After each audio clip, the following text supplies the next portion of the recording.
Hi, I'm Mick Dunn. I'm the founder of Shift Energy, and we're out here in Cuba, New York, checking out a project with Enerconcept Technologies that we're doing out at Cuba-Rushford High School. This is an outside air intake for a mechanical system. So that the job of this is an intake louver to bring in fresh air to the building. You can see by the size of it just how much fresh air is coming in. What happens in the middle of winter, that's a lot of cold air that's being forced into the building to ventilate and keep circulating the air for occupant comfort. What we're doing is tying into a solar hot air system that'll be roof mounted using the Cuba-GL system, and that'll preheat all of the ventilation air coming in the wintertime to save huge amounts of energy. And we're going to go check out up on the roof now where JW Danforth is doing the installation. So we're having a look at the parts and pieces of the Cuba-GL system. It comes from Enerconcept Technologies. There's roof and wall-mounted solar hot air systems, both to preheat ventilation to a building. The roof-mounted is the Cuba-GL system, and essentially what we've got is a hot box, essentially, that's facing the sun. So this is a prefabricated box. This is how it gets shipped. It would tilt up at an 80-degree angle to the sun to optimize for solar gain, and then there's a black surface to absorb the heat.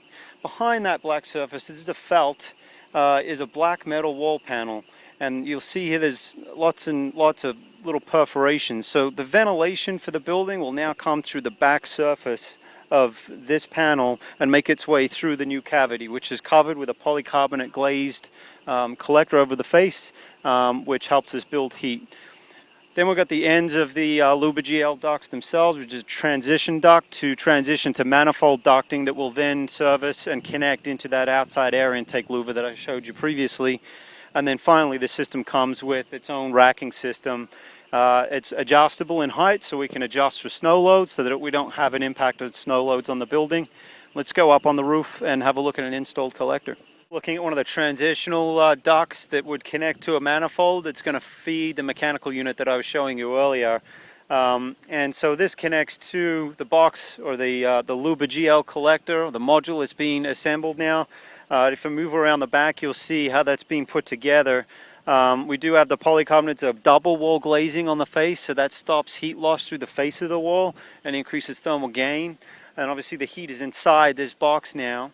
And then it's just a question of where we're getting our fresh air from, and I'll take you through that. So our heat is inside here, moving this way, and where the ventilation heat, or the fresh air, is coming through the back surface of the collector. So it's making its way out and into the ductwork. And that happens through the back face of the collector, which is perforated. So you see these millions of little perforations here, and it's actually where the ventilation air will come through. And that felt that you saw earlier is helping to not only spread or diffuse that air through the ductwork, but it's also helping to stop any radiation losses back to the outside.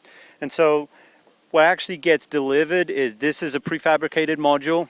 The little unistrut tabs here are already in place, so all the installer needs to really do is just put up the racking system onto some pressure treated curbs, which are just on a regular slip sheet to protect the roof, and then simply hang the unistrut tab straight onto these fasteners that are then once everything's leveled out, everything gets screwed in place. And then each module is stacked one behind the other, and instead of doing any roof penetrations, all we're actually doing is joining one bank to the next, so it becomes one continuous structure.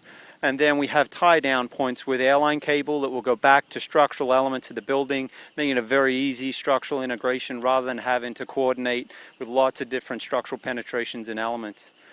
So what we're seeing here on this first row is actually 4 collectors joined together in one bank.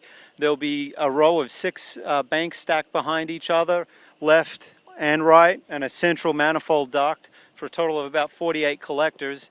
And then the ductwork will continue down here and then make its way over to the mechanical unit. This is the outside air intake louver I was showing you earlier. Essentially in the summertime, that's where it'll be drawing its fresh air from. And then in the wintertime, we'll be penetrating into this duct. JW Danforth that's doing the work will be cutting into this mixing box that they've installed. And then there'll be a duct coming from the solar hot air with a damper. So basically in the wintertime, we'd be bringing in solar heat. And in the summertime, or when it gets too warm, we'd be shutting that damper from the solar and opening it up on the summer bypass so that we can bring in cooler air for the summertime. The added benefit is that in the winter, in the middle of summer, we can get free cooling at night. So at midnight, when it's nice and cool outside, say 50 degrees, and it's been a hot day during the day and the building needs to be cooled down, we can run the air through the collectors, and it has a cooling effect because of losing heat at a rapid rate. So we can cool down the temperatures by 5 to 7 degrees coming into the building to add some solar cooling in the middle of summertime. If you'd like to learn more about any of this technology, you can visit our website at www.shiftnrg.com, or you can check out the manufacturer's website at www.enerconcept.com. And thanks to JW Danforth, who did all the work out here.